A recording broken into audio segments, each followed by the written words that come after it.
Students, subscribe and press the bell icon to never miss a video from 2IITians। बच्चों, alternating current के concept video पाने के लिए join button पर click करें या फिर इस नंबर पर कॉल करें। Alternating voltage V is equal to 220√2 sin 100 pi t volt is applied across the series combination of a 10 ohm resistor, a coil of inductance L and capacitor of capacitance C। ठीक है भाई, सब चीज है, LCR तीनों यहाँ पे लगे हुए हैं। If the inductive and capacitive reactance of the circuit are equal, यानी कि इंडक्टिव रिएक्टेंस की जो वैल्यू है वही कैपेसिटिव रिएक्टेंस की वैल्यू है, तो XL को हम K मान लें और XC को भी हम लोग K मान लें। बाद में क्या होता है देखते हैं। बराबर है तो सेम वैल्यू होगी, मैग्नीट्यूड सेम होगा। Okay, find the impedance of the circuit, यानी हमसे इम्पीडेंस पूछा गया है।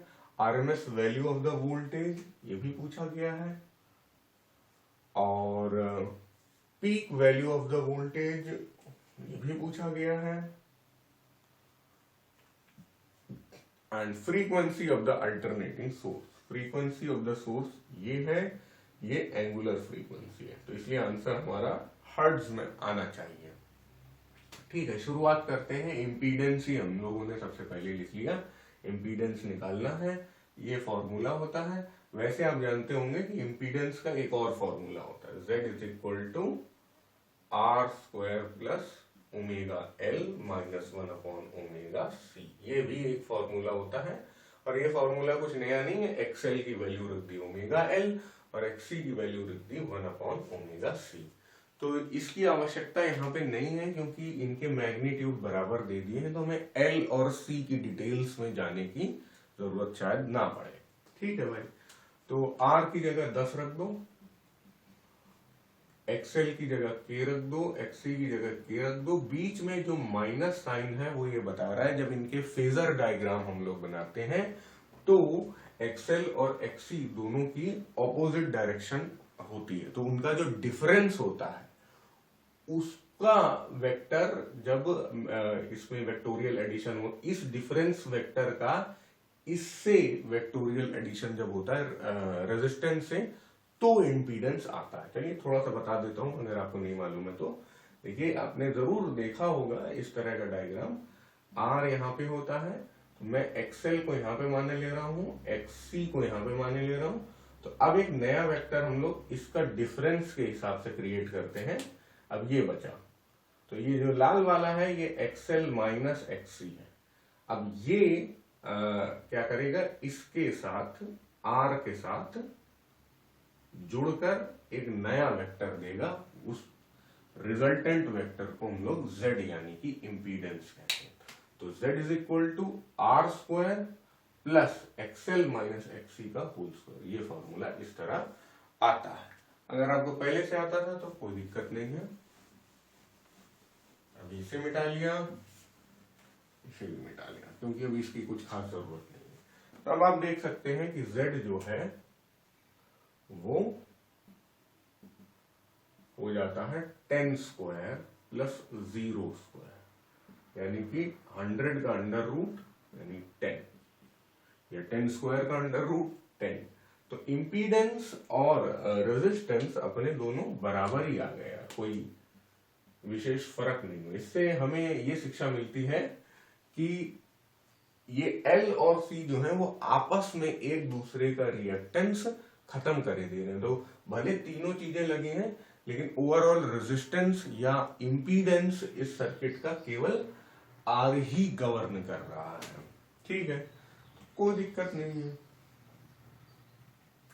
ये आ गया 10 ओम। एक आंसर हम लोगों ने यहां से निपटा दिया। अब अगले पार्ट में क्या पूछा गया है,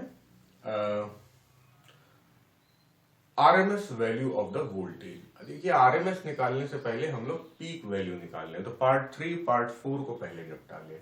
पार्ट 3 पार्ट 4 में पूछा क्या गया है, पीक वैल्यू ऑफ वोल्टेज यानी V0 पूछा गया है, और फ्रीक्वेंसी यानी F पूछा गया। फ्रीक्वेंसी F आएगी कहां से, एंगुलर फ्रीक्वेंसी यानी ओमेगा से आ पाएगी।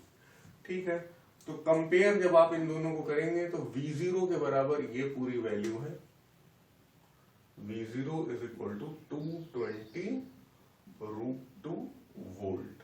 तो बस पीक वैल्यू ऑफ वोल्टेज सीधे कंपेयर करके ही आ गया। पार्ट 3 हो गया खत्म। ठीक है, फिर आ गया पार्ट 4। पार्ट 4 आ गया, तो अब यहां पे हम लोग क्या कर सकते हैं, इस ओमेगा को 100 पाई से कंपेयर कर सकते हैं। ठीक है, ओमेगा इज इक्वल टू 100 पाई। तो 100 पाई इसकी जरूरत भी नहीं है, वैसे पूछा भी नहीं गया था। 100 पाई रेडियन पर सेकेंड, 100 पाई। ठीक है, लेकिन ओमेगा का फॉर्मूला क्या होता है, 2 पाई एफ, 100 पाई। ये तो मैं बार बार आपको रटाता भी रहता हूं। ये तीन चीजें हैं जो हमेशा एक साथ चलती हैं। क्या तीन चीजें हैं, अभी लिखता हूं।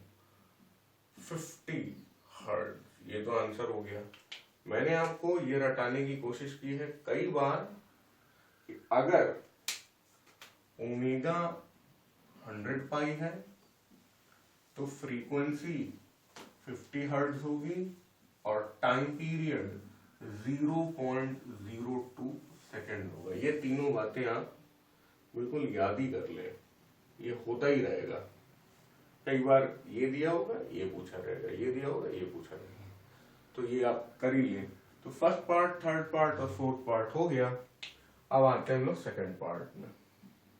अब सेकेंड पार्ट में हम लोग जान चुके हैं V0 220 वोल्ट। इस ज्ञान का यहाँ पे इस्तेमाल होगा। VRMS is equal to V0 divided by √2।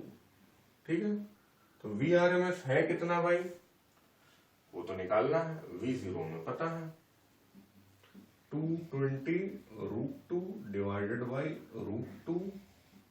तो ये √2 उड़ गए, उड़ाओ, तो हमारे पास VRMS केवल बचा 220 वोल्ट।